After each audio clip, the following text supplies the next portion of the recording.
আমরা সবাই তো একটা চেনা জানা গণ্ডির মধ্যে থাকতেই ভালোবাসি, তাই না? কিন্তু কখনো কি ভেবে দেখেছি ওই গণ্ডির বাইরে পা রাখলে ঠিক কি হয়? আজকের এই গল্পে আমরা দেখব কিভাবে ছোট্ট এক ভীতু খরগোশ একটা অপ্রত্যাশিত ফলের মাধ্যমে সাহসের মানে খুঁজে পেয়েছিল। চলুন শুরু করা যাক। এই প্রশ্নটা মনে হয় কমবেশি আমাদের সবারই মনের কথা। ওই যে চেনা জগৎ, তার বাইরে যেতে গেলেই কেমন যেন একটা দ্বিধা কাজ করে, একটা অজানা ভয় জাপটে ধরে। আমাদের আজকের গল্পের যে মূল চরিত্র, তার অবস্থাও ছিল ঠিক এমনই। তাহলে আর দেরি কেন? চলুন আলাপ করা যাক আমাদের গল্পের সেই প্রধান চরিত্রের সাথে। একবার ভাবুন তো, একটা গভীর জঙ্গল, এতটাই ঘন যে দিনের বেলাতেও সূর্যের আলো ঠিকঠাক মাটিতে এসে পৌঁছায় না। কি একটা গা ছমছমে পরিবেশ, তাই না? ঠিক এমনই এক জায়গায় একা একা থাকত ছোট্ট একটা খরগোশ। পরিবেশটাই যেন ওর ভেতরের ভয়টাকে আরও বাড়িয়ে দিত। ওর নাম ছিল টুপটাপ, আর ওর দুনিয়াটা ছিল বলতে গেলে একদম ছোট্ট। প্রিয় খাবার বলতে শুধু গাজর, আর সবচেয়ে নিরাপদ জায়গা হলো নিজের গর্ত। মানে এর বাইরে নতুন কিছু চোখে পড়লেই ব্যাস সোজা গর্তে ঢুকে পড়া। পরিচিতের বাইরের সবকিছুই যেন ওর কাছে একটা ভয়ের ব্যাপার ছিল। কিন্তু একদিন বুঝলেন, টুপটাপের এই চেনা পরিচিত জগতে এমন একটা জিনিস এলো যা সবকিছু ওলটপালট করে দিল। সেদিনও টুপটাপ বেরিয়েছিল ওর প্রিয় গাজরের খোঁজে। ঘুরতে ঘুরতে এমন একটা জায়গায় পৌঁছে গেল যেখানে আগে কখনো আসেনি। আর সেখানেই একটা বড় গাছের নিচে ও দেখতে পেল চকচকে টকটকে লাল একটা ফল, আপেল। ওর ছোট্ট জীবনে এমন জিনিসও আগে কখনো দেখেইনি। নতুন জিনিসটা দেখে অবাক তো হলোই, কিন্তু সাথে সাথেই ওর মনে হল, ইস, এটা যদি আমার চেনা গাজরটা হতো। দেখুন, ভয়টা কিভাবে আমাদের চেনা জানার গণ্ডিতেই আটকে রাখতে চায়।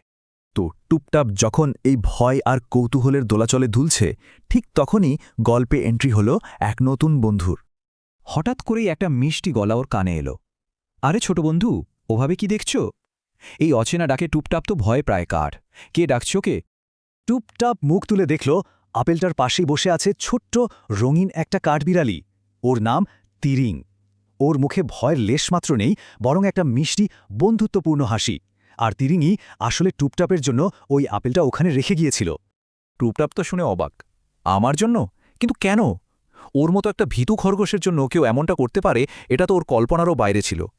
মনে ওর তখন সন্দেহ আর বিস্ময়। আর তিরিং তখন যে উত্তরটা দিল, সেটাই ছিল গল্পের সবচেয়ে দামি কথা। ও বলল, এই আপেলটাই প্রমাণ যে নতুন কিছু মানেই খারাপ কিছু নয়, বরং সেটা অনেক মজাদারও হতে পারে। তিরিংয়ের এই কথাটা টুপটাপের মনে যেন একটা ঝড় তুলে দিল। এবার তাহলে কি হবে? সাহসের প্রথম পা ফেলার সময় এসে গেছে। গল্পের সবচেয়ে রোমাঞ্চকর মুহূর্ত কিন্তু এটাই। ভাবুন তো একবার টুপটাপের মনের অবস্থা। একদিকে ওর চেনা প্রিয় নিরাপদ গাজর, আর অন্যদিকে ওই অজানা ঝকঝকে আপেলটা। কোনটা বাঁচবেও? পরিচিত নিরাপত্তা নাকি এক নতুন স্বাদের ঝুঁকি? আসলে দেখুন, ভয়কে জয় করার ব্যাপারটা তো আর এক মুহূর্তে হয় না। এর কয়েকটা ধাপ আছে।